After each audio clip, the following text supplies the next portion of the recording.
नमस्कार, मैं डॉक्टर सोनाली नाइक। आज हम गजानन महाराज की पोथी का 14वां अध्याय पढ़ेंगे। उसके पहले एक मेडिटेशन करते हैं। शांत बैठिए, आंखें बंद कर लीजिए, गहरी और लंबी सांसें लीजिए। आज्ञा चक्र पर अपना ध्यान केंद्रित करिए। देखिए कि आप एक बहुत सुंदर जगह पर बैठे हैं। समंदर का किनारा है, शीतल पवन बह रही है, लहरों की मधुर आवाज आपके कानों पर पड़ रही है। आप बहुत शांत हो, प्रसन्न हो, प्रभु श्री राम का ध्यान कर रहे हो। साक्षात प्रभु श्री राम आपके समक्ष खड़े हैं। प्रभु को देखकर आप आनंदित होते हो, पुलकित होते हो, नतमस्तक होते हो।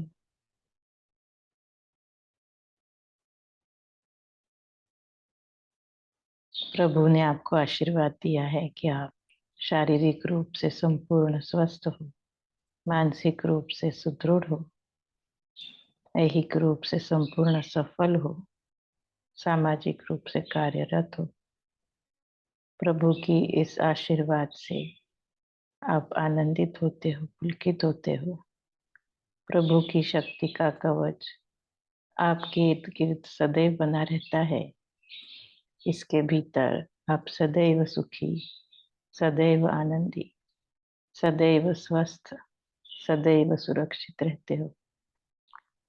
इसी के कारण आपका जीवन विलक्षण माधुर्य, अभूतपूर्व उल्लास, अलौकिक आनंद से भरपूर है। धन्यवाद दीजिए। धीरे धीरे आंखें खोलिए। जय गजानन। श्री गणेशाय नमः। हे कौशल्यात्मज राम, हे रघुकुल भूषण राम, इस पुत्र पर कृपा कीजिए। हे जानकी जीवन राम, त्राटिका का उद्धार किया, अहिल्या शिला को प्राण दिया। हे दाशरथी राम, आपने शबरी का मनोरथ पूर्ण किया। भक्त रक्षण के ही कारण त्याग दिया नृप सिंहासन, अपनी कृपा से बनाया वानरों को भी शक्तिमान। पत्थर आपके नाम मात्र से तैरे सागर में काष्ठ से, भक्त विभीषण को आपने राज्य ही दे दिया प्यार से। जिसने आपके चरण छुए संकट उसके दूर किए, हे सुख के निदान आपने दैन्य दुख सब दूर किए। इन बातों का ध्यान रखकर कृपा करना दासगणों पर। किसके पास दौड़ेगा बालक अपनी जननी को छोड़कर। आप जननी जनिता सदगुरु, आप भक्तों के हो कल्पतरु। हे रामचंद्र, आप ही हो भव नदी में भव्य तारू। एक खेरडेकर गांव का निवासी मेहकर तहसील का सज्जनों एक ब्राह्मण था। बंडू तात्या नाम था जिसका। यह बंडू तात्या ब्राह्मण था, सदाचार संपन्न, गृहस्थ आश्रम चला रहा था, उदार अति था उसका मन। सुनिए जी सज्जन श्रोते, प्रपंच में अति आती मुसीबतें, फिर भी मन में लोभ लालच आए बिना नहीं रहते। इस बंडू तात्या के घर मेहमान आते रहते अक्सर। उनका स्वागत वह स्वयं यथोचित देता था कर। ऐसा नियम चलता गया, संचय खत्म होता गया। कर्ज में डूबने का भी उस पर विकट प्रसंग आया। घर बार चीजें गिरवी रखी, कर्ज की राशि बढ़ने लगी। लोगों को मुंह दिखाने में उसे शर्म आने लगी। साफ हुआ घर कुछ न बचा। अब जो जो अब जा सकता बेचा, बर्तन भांडे भी चले गए। विपन्न उसकी हुई दशा। साहूकार लगाए तकाजा, सिपाही को अक्सर भेजता। 2 वक्त की रोटी भी वह नहीं था जुटा सकता। पत्नी ढंग से बोले नहीं, पुत्रों ने मान रखा नहीं। धूल में मिल गई प्रतिष्ठा, उधार कोई भी देते नहीं। इस प्रकार दुखी हुआ, जान देने तैयार हुआ।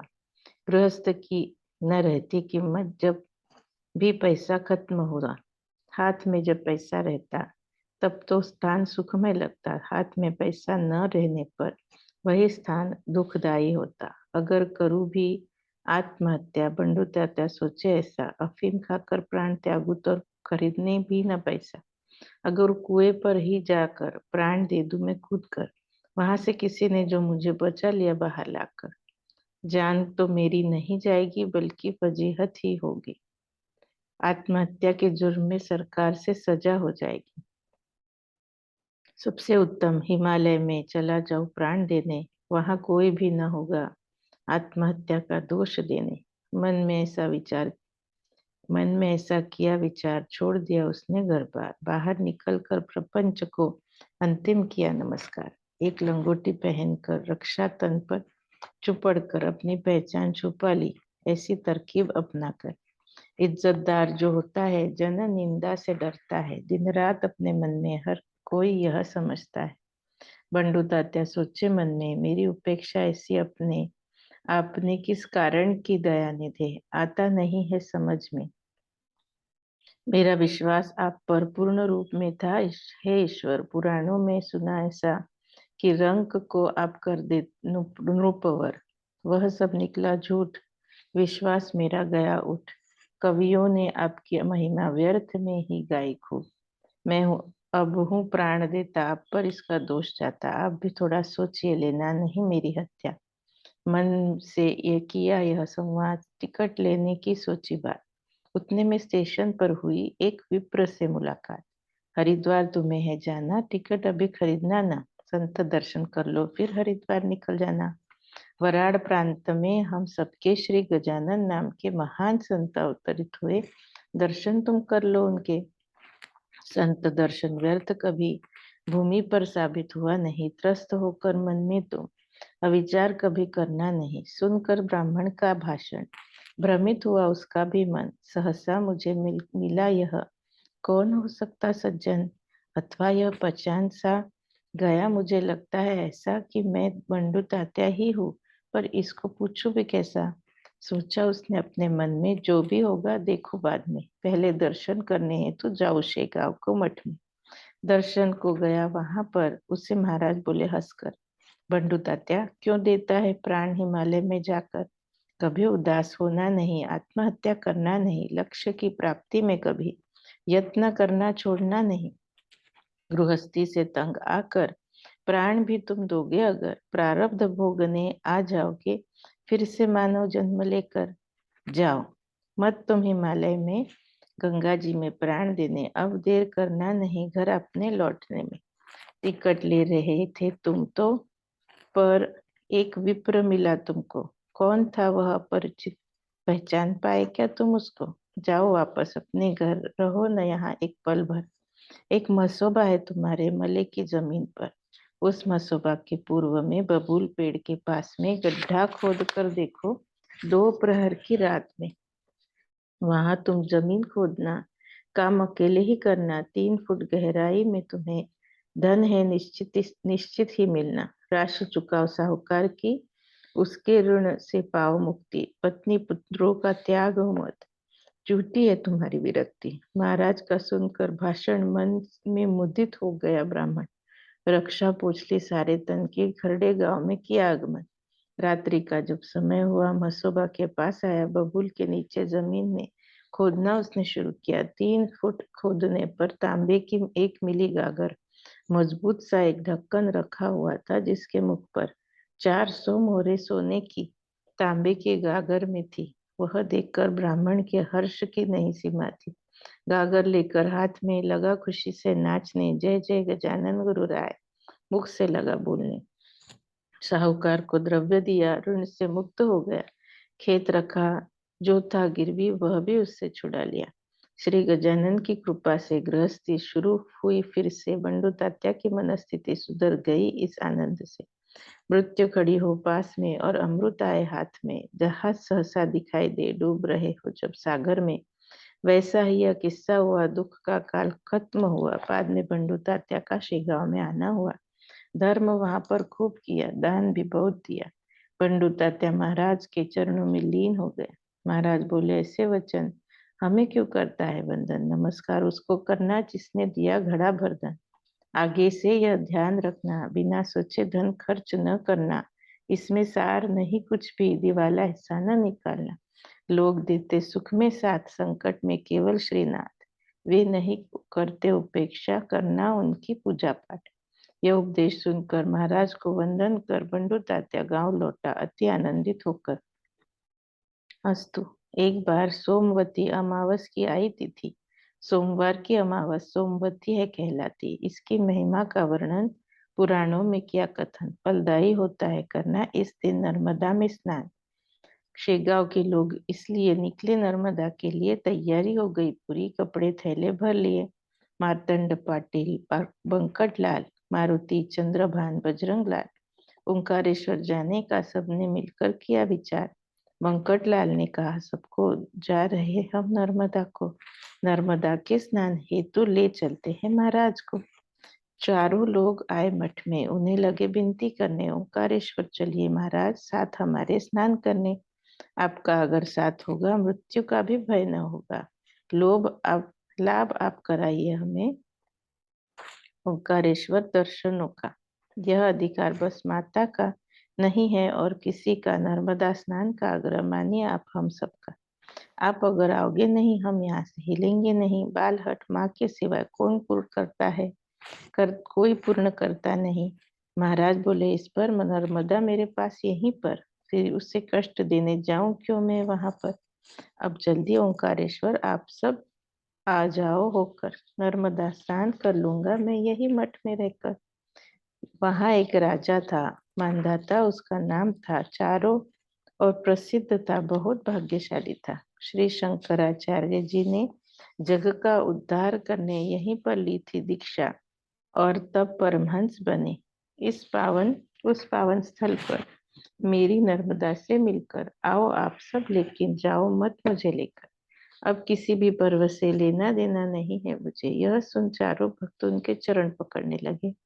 हमें कुछ भी नहीं सुनना, आप हमारे साथ चलना, नर्मदा में स्नान कर हमें शीघ्र है लौटाना। महाराज बोले, ठीक ठीक, आप दिखते रहे दाम्भिक। अपने कुएं में नर्मदा का उदक है पावन शीत, छोड़ उसे हम नादान वहां करने जाए स्नान। नाराज होगी नर्मदा, हमें रखना होगा उसका मान। मानो तो मेरा कहना, आग्रह मुझे नहीं करना। इसी भी में सबकी भलाई है, आप लोग निकल जाना। मारुति चंद्रभान ने कहा, यह महाराज से, आपको लिए बिना नहीं निकलेंगे हम यहाँ से। महाराज बोले, फिर उस पर आपके साथ चलो, अगर कुछ अनिष्ट जरूर होगा दोष मढ़ना मुझ पर।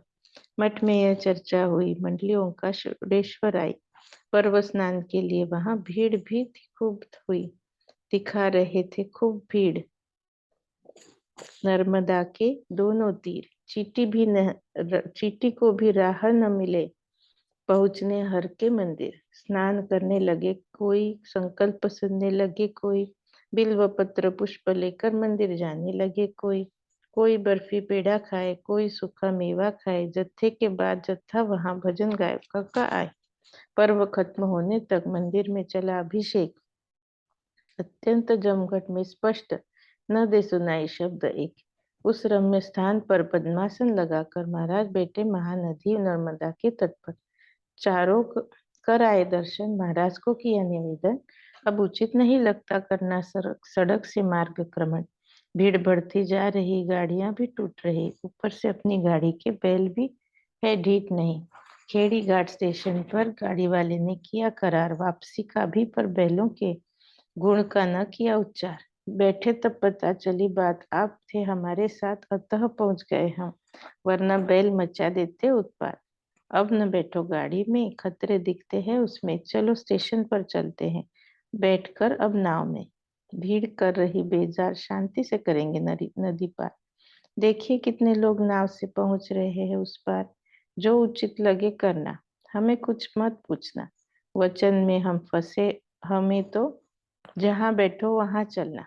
समर्थ कुछ बोले ऐसे, नाव में उनके संग बैठे। खेड़ी घाट की दिशा में नदी में खूब अंदर पहुंचे। मध्यंतर में वे जब पहुंचे, नाव टकराई पत्थर से।